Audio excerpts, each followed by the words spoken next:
Welcome back to another episode of A Gift from Adversity. My name is Juri Love. Thank you so much for tuning in. Today we're recording episode 108. Before I introduce our guest tonight, I want to introduce my book, which is the same title as this podcast. It's called A Gift from Adversity, and it is available on Amazon. The subtitle of this book is Overcoming Sexual Abuse, Domestic Violence, Bullying, and Homelessness. This book is about my life and how I overcame these adversities. And this came um, public in 2020, and I've gotten a lot of messages from a lot of people who also unfortunately had experienced these adversities. After I published my book, and I decided to start this podcast last year because I felt that there's more need to talk about these issues. And then not only that, the tools people use to overcome, and then a gift that came from it. So let's invite our guest tonight. Hi, thank you so much for coming in, Kylie. Hi, thanks for having me. Great. So can you please tell our audience who you are, your name, where you're coming in from today, and then what you do, and if you have a social media, any website that people can learn more about you. Sure. My name's Kylie Travers. I'm currently in Shell Harbour in Australia, so about an hour south of Sydney. And I do a variety of things. So I have a few businesses, but I do a lot of public speaking, consulting around tourism and finance. And I have a few finance websites. Across social media, you can find me at Kylie Travers AUS for Australia, on all platforms, and my website is kylietravers.com.au. What kind of things are on your website? So on my website, we've recently redone it. On the Kylie Travers website, there's predominantly things around creating a more abundant life. So based on some of the things that I've done to overcome my adversities and the positive things that have come from it and those sorts of things. So very much in line with what your book is about and what you do, which is, yeah, really nice. Wonderful. Well, thank you so much for coming in from Australia. And I am in the United States. I'm in Massachusetts, so our time zone is very different. But I really appreciate you coming in today and then live. Thank you. Sure. So, Kylie, let's dive into the first question, which is the adversity. So, can you please tell our audience what was your adversity? I've had quite a few in the last sort of 10 years. So I left an abusive marriage and ended up, I was robbed of everything, including my underwear, and then ended up homeless with my children. They had PTSD, autism, and ADHD. So we were dealing with a lot at that time. But I managed to sort of deal with that. However, not long after that, I became paralyzed and had level 10 pain, which is pain so intense you black out. So I had that going on for most of a year. And then sort of like things got better for a bit. And then we together, when we finally, life seemed to be going really well, we ended up being hit by the worst bushfires Australia's ever seen. And then we had a double death overseas, and then we got locked down overseas and then repatriated. And I had two pregnancies back to back that had a lot of health issues. So it's kind of been, tick, tick, tick with a lot of adversities over the last sort of few years. It was a lot in a short time period. Yeah. Well, let's dissect a little bit more. Sure. So, what was the abusive marriage looked like? So initially, he came across as a great guy. Like we were both raised in a strict religion, and that's where we met, was like a Bible study type thing. But it was very clear from the wedding night that this marriage was not what I thought it was going to be. There was a lot of aspects were very, very controlling. And then things escalated after having kids and after I started to sort of gain my confidence and that sort of thing again. And so, yeah, eventually I had sort of gotten enough confidence to go, I'm not dealing with this anymore. And I chose to leave. But yeah, kind of left not knowing what I would do or what would happen from that point. And you mentioned really quickly that you became homeless. How did you become homeless? Yeah, so my daughters and I have been homeless a couple of times because of leaving the marriage and that sort of thing. At one point, we were living in a garage. At another point, we kind of were house hopping around, I guess, and couch surfing. And there was one weekend that we spent camping that they thought was great, but I couldn't afford accommodation, so we were at a free campsite out in the bush.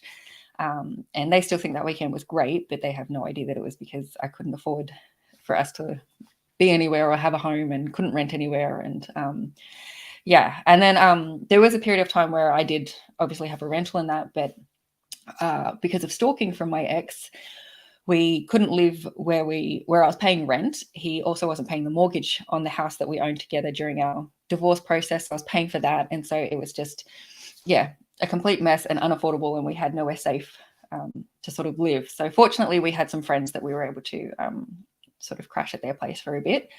But it sort of was a couple of times throughout that sort of time period. And how many kids do you have? I have 4 now, plus 2 sort of stepkids overseas. But at the time, I had 2 kids, and now I have, well, they're now 15 and 14, and my youngest 2 are 1 and 2. So, yeah, big age gaps. So you mentioned a little bit about the PTSD part of it, the kids are suffering, and then how's that going? Like panic attack and It was back then. Like, they're really good now. I made sure they got a lot of therapy, and we did a lot to ensure that we sort of did all the exercises the therapist suggested, and really worked on it so that it wouldn't be a problem for life. But yeah, early on it was panic attacks. If they thought they smelt his cologne, they would freak out that he was going to come. Nightmares, those sorts of things. So a lot of the really common ones that you hear about, we were dealing with, and my kids were quite young, so they didn't quite understand why they were having all those emotions and those bad memories and that sort of thing. But yeah, they're doing much better now. well, and then you said you got paralyzed, like a health issue. Yeah. So that was really random. That was so I left my abusive marriage in 2012, and then 2015 I turned 30, and a couple of weeks after that I became paralyzed. Like, my back would seize up. It was like my muscles would try to crush my spine, my legs would give way, and as I said, the pain was so intense I'd black out. Trying to move at times, it was like 2 rusty cogs trying to turn, so my hips just wouldn't work, and it was excruciating, and they couldn't work out why. Like, I underwent numerous tests. They gave cortisol injections, all sorts of stuff, and they couldn't fully work out why at the time what was happening. And we've since discovered that it's more of like a stress response. So a couple of years after that, I actually had it happen again, and when it happened the second time, they did some testing, and they found that the myelin sheath was damaged, and they told me at the time that I wouldn't be able to walk again. And I've just gone, no thanks, I don't accept that. I can't. I've got kids. It's just not on. And so it was sort of a bit of a roller coaster. But I have found out if I get too stressed out, my back will seize up, and I will get that excruciating pain. And there have been times where I can't walk or I can't move because of I'm too stressed out. So I'm very conscious of making sure that I look after my mental health, my physical health, and that sort of thing as a result now. And then what was the last thing that you were talking about after the paralysis? So I think I missed a part, but I at the same time tested positive for the cancer my mother died from. So I had to have a surgery for that. Sorry, I realized I forgot that part. That was all in the same time. And then a couple of years later, so in end of 2019, early 2020, we were traveling full time, my older 2 and I. And it was, Australia had the worst bushfires we've ever had. Like, it was like the whole country was on fire. We got evacuated from that. And then, we had to go overseas for family deaths. And then we got locked down overseas and that sort of thing. So that was all in like 4 months, the bushfires, the family death, the being locked down overseas, and all of that. That was and hit by a cyclone whilst we were locked down overseas too. So it was like bang, bang, bang, bang, bang, a lot at once. But yeah, we were able to repatriate safely together as a family, so that was the main thing, and sort of got through all of that together as a family. So yeah, we have had a lot, I guess. Yeah, that is crazy.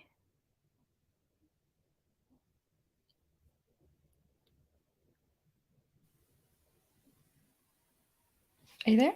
Yes. Oh, sorry, it cut out on my end. Yeah, no, Sorry. that froze.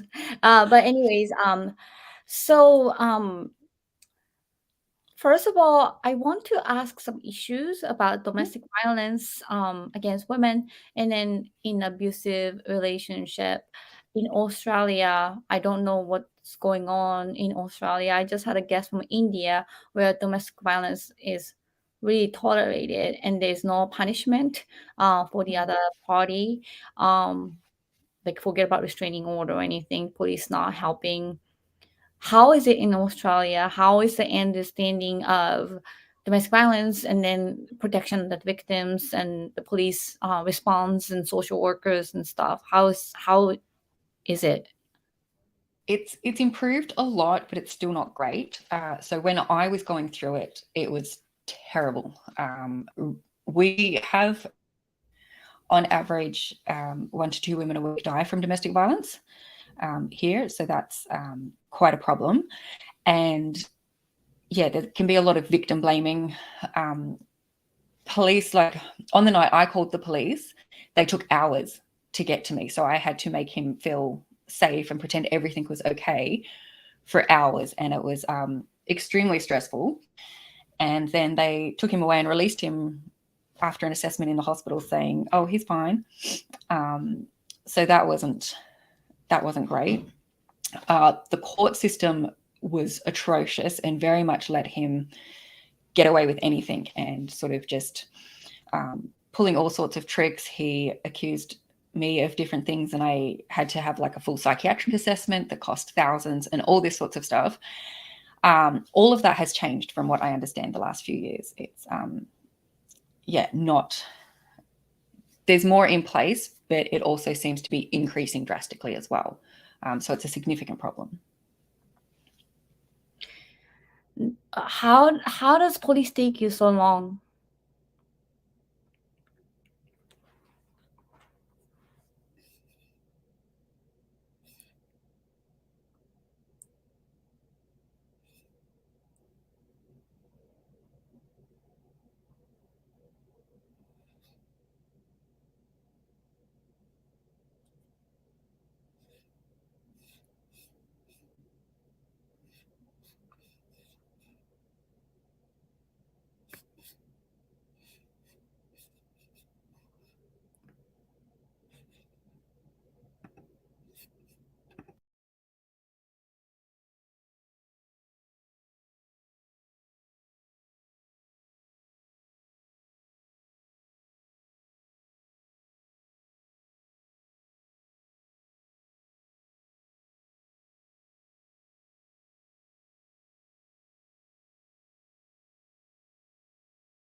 Hi.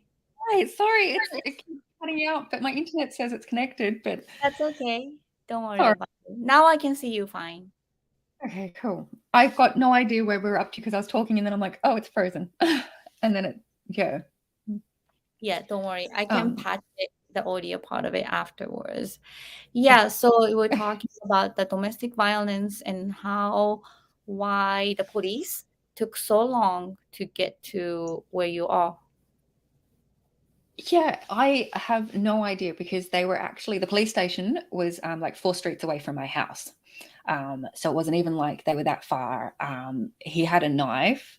There was kids involved. Like it was serious. They should have been there much, much faster. There was an investigation into it later, but nobody really gave decent answers. And from talking to other other women who've gone through similar, they've said when they've rung, particularly in one state that I've lived in, they have a reputation for being pretty much the worst at dealing with that sort of stuff. And it's there's a lot being done to try and improve it, but overall, I still don't think domestic violence is taken that seriously here. And it's definitely increasing in terms of being quite a social issue, but there's not enough shelters, there's not enough support, there's not. The court system is ridiculously expensive and long. Like at one point, I waited 2 years for a court date when I was fighting for custody. So like my custody took 7.5 years, and there was so much evidence from so many states of like his abuse and continued abuse. And we had a second protection order.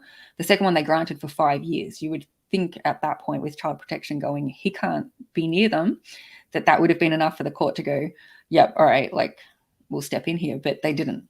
They continued to let him play games in.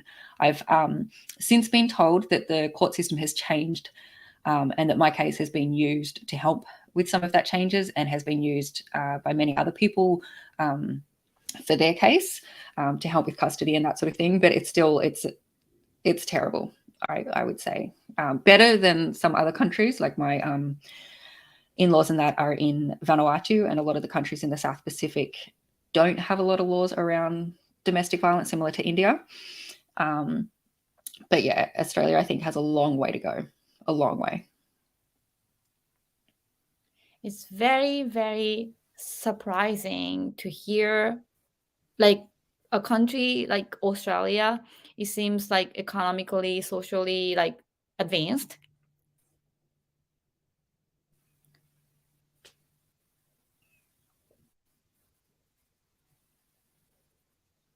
Can you hear me okay? Yeah.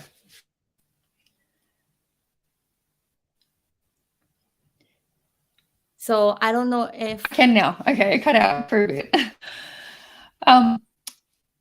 Yeah, it's we do have like some programs and that sort of thing, like the government's doing a bit and banks offer a lot of help and that sort of thing. But yeah, it's sad that for how good we're meant to be as a country, that this is still such a huge.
Hi, can you hear me okay?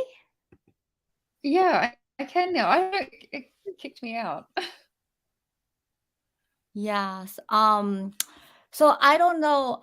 Let's actually pick it up from where we left out. Um, so you are mentioning about the system, and I was questioning about, like, how Australia seems really advantaged, not like the third world, and I'm just surprised to hear sort of like maybe a gender gap or biases, and like Oh, why absolutely. why is it so tolerated, and then why does it like take so long for court to approve um Well, with protection court, order? it's because there's a shortage. There weren't enough judges, basically. The only reason mine got seen when it finally did was because 3 more judges had been appointed. So they had the capacity to take on more cases. Otherwise, it probably would have been another 18 months, I was told, of waiting. So that's one issue. But also, like our systems, even our welfare system is in general pretty good compared to the rest of the world from what I've seen.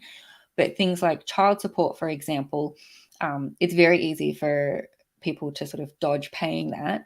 And also, like, if you're wanting to dispute it, because, for example, like, I knew my ex was earning a lot more than what he was claiming, and I was asking them, like, if I've got proof, like, what can I do? And they're like, oh, I would have to provide bank statements and all this sort of stuff of my income and my life to go along with this application. I'm like, there's a protection order in place. Like, there's domestic violence here. Like, I shouldn't have to reveal that, because that will reveal where we live and what we're doing and the times we're doing things. Because, like, there's things that you pay for regularly, like my kids' sports and things like that.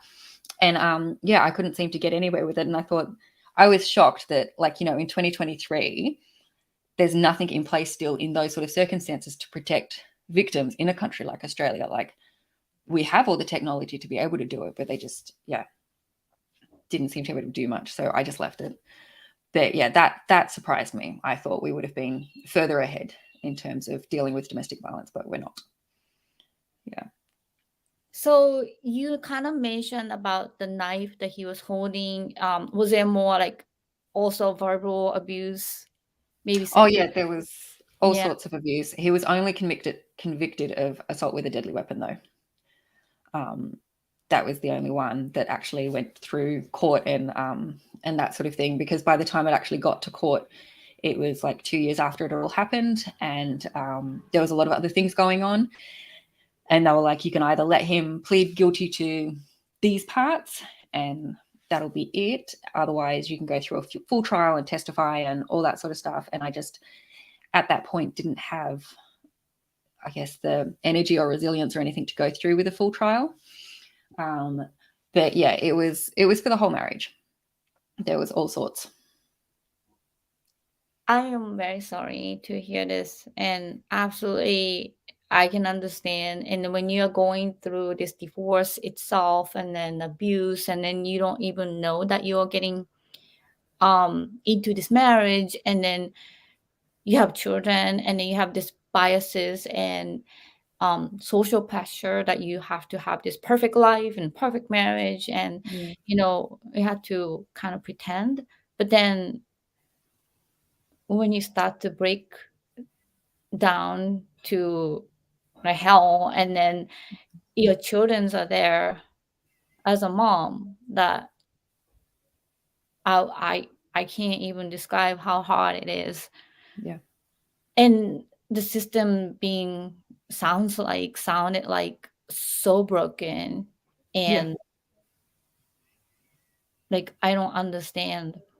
No, you just feel defeated by it in the end and think, like, what's the point? And I look at all the stuff that my kids missed out on during that time. Like, they were selected by their school to go on a trip to China twice, and they didn't get to go because of the court orders in place and the problems he was causing, and the fact that we hadn't had custody finalized and all this sorts of stuff. And it's just like 12 kids from their school got to go, and they could have been, on that. And I think too, like, the stress that I was under, and just how much money that went to court and paying the lawyers and all that sort of stuff that really should have gone towards the kids. And it's just, there's so many things that I look at that need to change. But from what I understand, because I did used to do a lot of work around in this area of domestic violence and homelessness, the statistics now are actually worse than what they were like 5 years ago. Like, it's getting worse, and that's terrifying.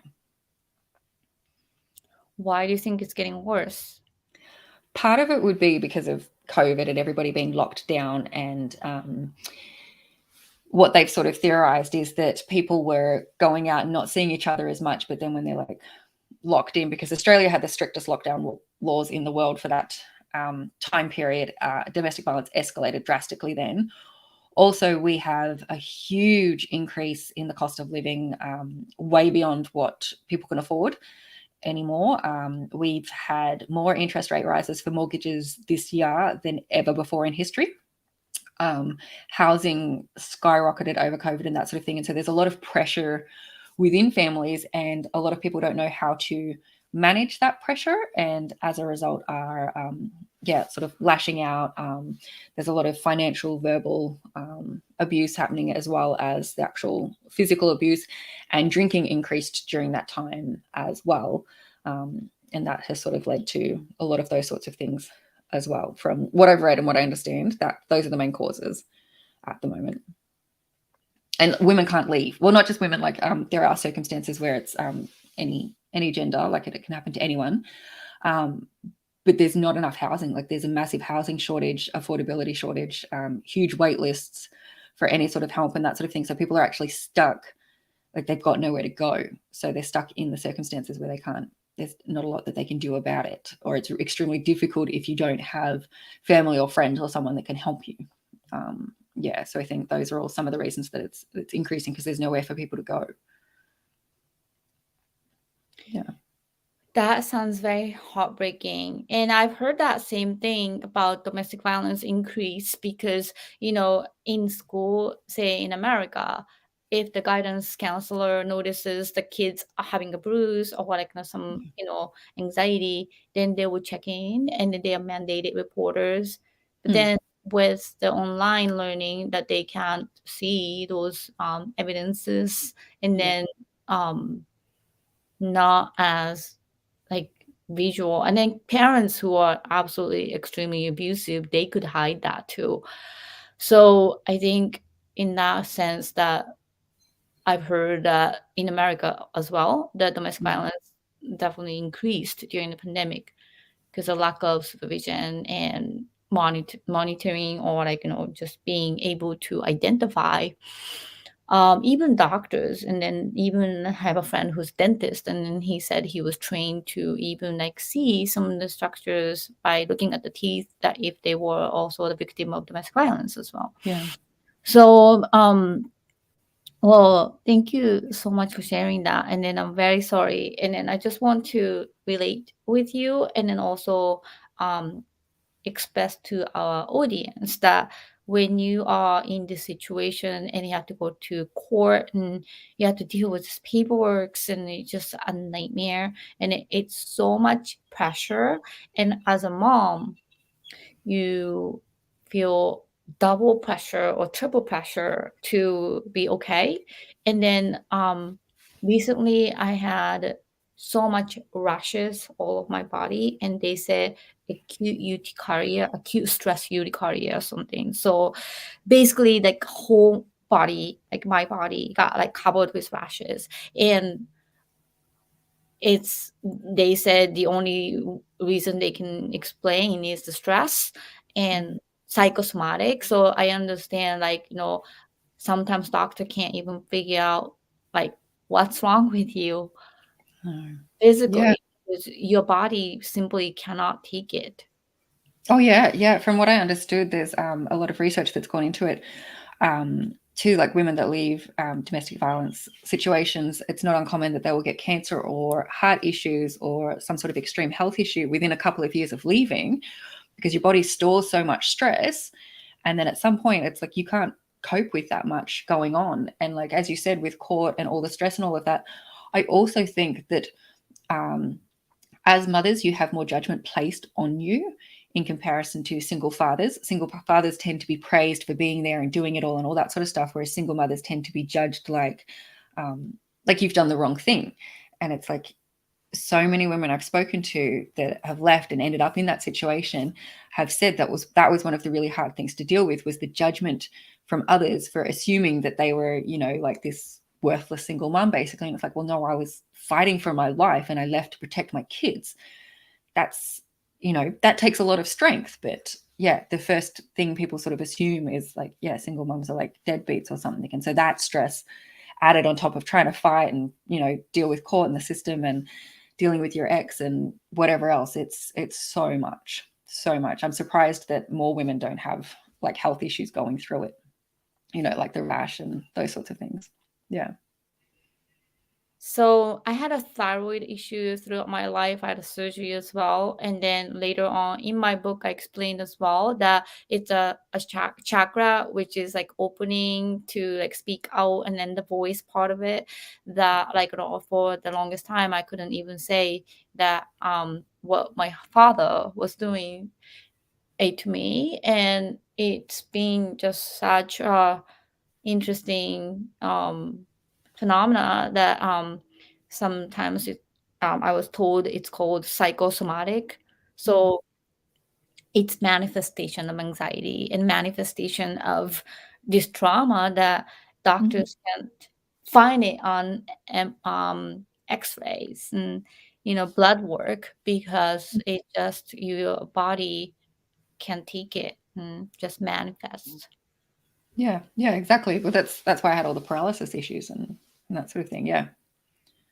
That's awful. And on top of that, you have to experience leaving the country due to the bushfire. And where did you have to go? So the bushfires, we actually left the country because of a double death. So we evacuated from where we were. We evacuated up to my sister's house about 3 hours away, and where she was safe. But it was interesting because where we were located had multiple times in that week where it was like we couldn't leave. It was too dangerous to actually leave, and our only option was going to be to go to the water because we were right on the beach. And so it was kind of like a sit and wait and see. And then the fire department was like, all right, you can get out now. There is like a short window. If you want to leave now. So we packed up because we were house sitting for a friend, and we had her dog and her lizard and that sort of thing. Threw it all in the car, straight up to my sister's. And it turns out that within an hour of going through that area, the whole thing burnt. So not the house that we were in, but the way for us to actually get out was all burnt through for like over 100 kilometers, like a really like massive difference soon after we left. So if we didn't leave right when we did, we wouldn't have got out. And then we a few days later, we were able to go back, and it was just black. Like between my sister's house and where we were, most of it was just burnt, gone. And so that's 3 hours at like 100 kilometers an hour distance. That's like 300 kilometers. I know that's not great for miles, but it's a big distance. Yeah, basically all of it was burnt. And then I think it was like a week later, we found out from the family that our family in Vanuatu that an aunt and uncle had died within 24 hours of each other. So then we had to fly back to Vanuatu for that. And this was right before things were starting to lock down. So we weren't aware of how bad it would get. And then we went across to the Solomon Islands. And by the way, like Vanuatu at the time was one of the least developed countries in the world, as was the Solomon Islands. So the Solomon Islands is classed as quite a dangerous country. Well, it was when we were there, but we love it and we didn't have any issues. And we've got family that are Solomon Islanders. But it was when we were there with family that we were on an outer island and the world shut. And we got back to the capital and they're like, you can't go home. We're like, oh, okay. And then it was a couple of weeks after that when we got a house and set up that the country was hit by a cyclone. So it all kind of went one thing after the other. It was a lot to deal with within a matter of months. So, yeah. Well, Kylie, thank you so much for sharing all this information. And again, like, you are a survivor and you're strong. And I just want to know the tools. Let's switch to the second question, which is one of my favorite part of, and the proudest part of the podcast that I started. The people from all over the world, like including yourself, really had shared so much of the tools. That's not on the manual or book. It's a survivor's tool that they really use to come out of the other side. And I know you have a very great example of that. So can you tell us what are the tools that you use to overcome this adversity that really worked for you? Yeah, so I did get professional help. I was fortunate that I found a great therapist. And having had therapy at different times throughout my life, it's really important that you find one that you match with that has the right skills to deal with whatever it is that you're needing help with, because they're not all created equal. That definitely helped.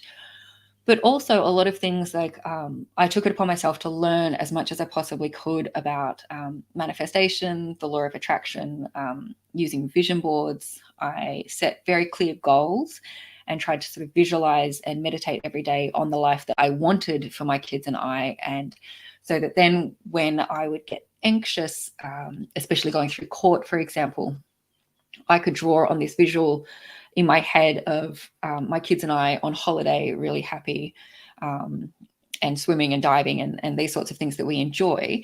And because I had that specific visual, anytime I started to feel stressed out, I could draw on it, and it made everything a lot easier. So practicing those sorts of things were really important. Journaling. I had a huge issue with self-esteem. And so I created a list of 100 things that I like about myself. And at first it was basic things like, I like that my eyebrows are naturally shaped like this and I don't have to wax them. And I like my eyelashes. I like that I'm compassionate, like those sorts of things. And yeah, but I think the biggest things were having that visual of the life that I wanted, and then doing what I could to make that happen. And obviously some days it felt like you're going, 2 steps forward and getting shoved backwards. But I knew that with these sorts of tools, I would eventually be able to get to the life that I wanted. Oh, and one, I had like affirmations and mantras, obviously, and I actually had some of them printed on a cuff that I would wear. And so when I was really struggling, or all the thoughts were overwhelming and that sort of thing, I had this actual visual reminder on my wrist to sort of help bring me back to a better place so that I could focus on what I needed to do. But yeah. But that said, if I did feel overwhelmed and needed to just cry, I let myself cry. I think too often we try to be too strong, and sometimes you just need to let it out. And then what is a wristband thing? How does it look like? Do I have? Sorry.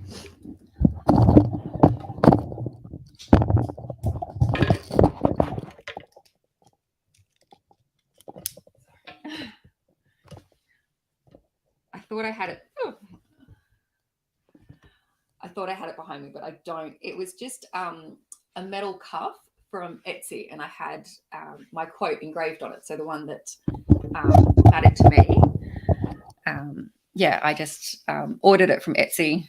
So you can sort of look up engravings or engraved bands, and they can put on whatever it is that you want, whatever sort of quote or affirmation, or and rings too. They can do rings and that sort of thing. So like I know somebody else who has "I am enough" written on there, and "I am worthy."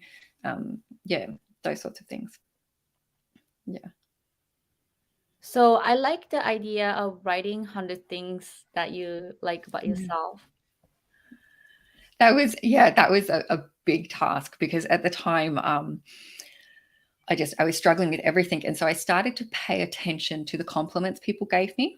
And instead of, how we tend to dismiss a lot of the time, we'll just be like, "Oh, thanks. Oh no, like this old dress, no," or "Oh no, it was nothing," when really like you bent over backwards to help them or whatever. Listening to and accepting those compliments and saying thank you, but also like making a note of them so that I could add them to the list. And I started to see some sort of patterns. I often got complimented on my smile, or like how kind I was, or how helpful I was, or the energy I had, those sorts of things. Because coming up with the list myself was really, really difficult. But the more I paid attention to what people were saying, the easier it was to create this list. And then I kept a copy in my wallet, and I took a photo on my phone, so that when I was feeling less than great, I could refer to it.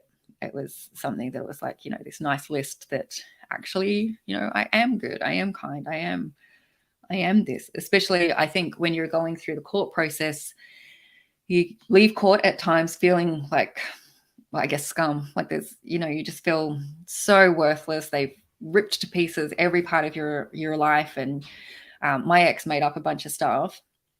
And so being able to sort of leave court and go, no, I know that that's not true. And I know that this, these things are true. It helped a lot. Well, thank you so much for sharing that. So my last question is a gift that came from your adversity. So Kylie, what would you say a gift that came from your adversity? I am definitely more resilient. And one of the things I'm really grateful for with all of it is that I was able to use my story and do a lot of public speaking in that. And we were actually able to raise around 30 million for homelessness and domestic violence. And that's something that couldn't have been done if I hadn't been through what I'd been through and didn't have the option of sort of using it for good and to fundraise and that sort of thing. And it's my kids view that as a great example. And so I think it's as difficult as it's been, I am definitely a stronger and better person for it all. You just mentioned very casually that you raised $30 million. Yeah. Well, because it was a variety of events, and because I founded a marketing company just before I turned 30 and that sort of thing, and so I was doing a lot of speaking on going from homeless to CEO, and I did when they do, I don't know if they do it in America, but here they do sleep outs to raise funds for homelessness, and there's different like balls and galas and those sorts of things, and so I was involved in a lot of them. And speaking at them and fundraising through them. And one day I was asked, "Oh, how much have you raised?" And I was like, "I have no idea." And then afterwards I actually added it up and I'm like, "Oh, okay. We have raised a lot." And it was for charities that I have been involved in on the back end. So I know that where the money's going as well. And I know that it's going like to good purposes. Yeah. That's incredible. So my last question before you go is maybe the advice that you can give for people who might be listening right now, especially in the middle of abusive marriage and domestic violence. And if you have maybe some good advice for these people who might be listening, what is your advice? I used a quote throughout it all, and that was, "I am not what happened to me, I am what I choose to become," by Carl Jung. And when I was going through the worst of it, that's what I sort of clung to. And I said it on repeat. And I knew that just because this is what's happening in my life right now, it doesn't mean that I can't create an amazing life for my kids and I. It's amazing what we can withstand and what we can go through, but what's even more amazing is what we can create on the other side. And so try and find a mantra like that resonates with you, and keep it as a reminder and use it when you're really stressed out, and think about the life that you want and that it can happen. Can you repeat the mantra again? Yeah. I am not what happened to me, I am what I choose to become. I'm what I choose to become. Yeah. I like that a lot. I really like it. And I just want to echo with you about the mantra that you just mentioned, because oftentimes as a survivor of a lot of adversities myself, those things can become like a monster in your head. It can occupy you, and then it kind of sidetrack you that you think you are this, you think you're this, you think you're not worthy, you think you don't deserve these good things. And that happens to a lot of children as well who have witnessed domestic violence. And I really like that perspective of separation of what happened to me is not who I am, and what I choose to become, I have the power to do so.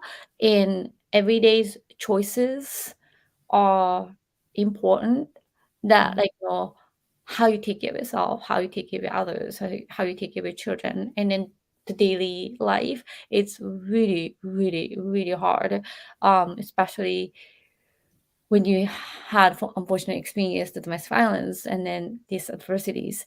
But I really love what you said about you are not what happened, like you are not No. the I thing. think too often we start to make that as our identity, like as you're saying, yeah, and we take it on as our identity, but it's like, no, that's something that has happened to you. It's not who you are. Yeah, for sure. Yes, and I really couldn't separate myself from the past. And then, like you said, that I thought these adversities are my identity. So to separate it is almost identity crisis. But then you have to realize that it's not really you, and you have the full potential to move forward, and you have this strengths and resilience that you said that within you. Absolutely. I think too, when we have a strong reason for the strength and resilience, and we can separate what's happened to what we want, it makes a big difference. So for me, having my kids was a really strong reason to keep going and to make sure that what has happened doesn't define the rest of our lives. But I don't know if I would have done as well if I didn't have them as my really strong reason why, if that makes sense. Like having some sort of reason and purpose, I think will really help you sort of push past those times when it's really difficult, and really help you see that, yeah, I'm not what happened to me, because I am a mother, and I am a businesswoman, and I am, so many other things, and I am worthy, and I do deserve to have the life that I want. And this is what I'm going to do to make it happen, because that's also what I want for my kids. And so really focusing on that, yeah, I think made a world of difference. Absolutely. Well, thank you so much again for coming Yeah. into a gift from adversity tonight and for you today. And I really can't thank you enough for speaking up and speaking out about especially domestic violence issues, and then educating us about what's going on in your country and bringing the light and issues to forefront so that especially our children and their Mm. children, they don't have to go through the same thing, that we should fight more for the women's rights, and then what's right and then what's wrong, and it should be clear cut and should be not complicated. If Mm. something somebody did harm to you, they should just apologize and then move forward, and they should have consequences. But then I have no idea how this gotten so bad where Mm. people can get away from it. So I hope this podcast can give some empowerment and Mm. maybe some social changes in the future so that we can create a better world. I hope so. Well, thank you again, and thank you Thank for you. our listeners. And then we have more guests coming um, for Gift from Adversity. Thank you again. Thank you.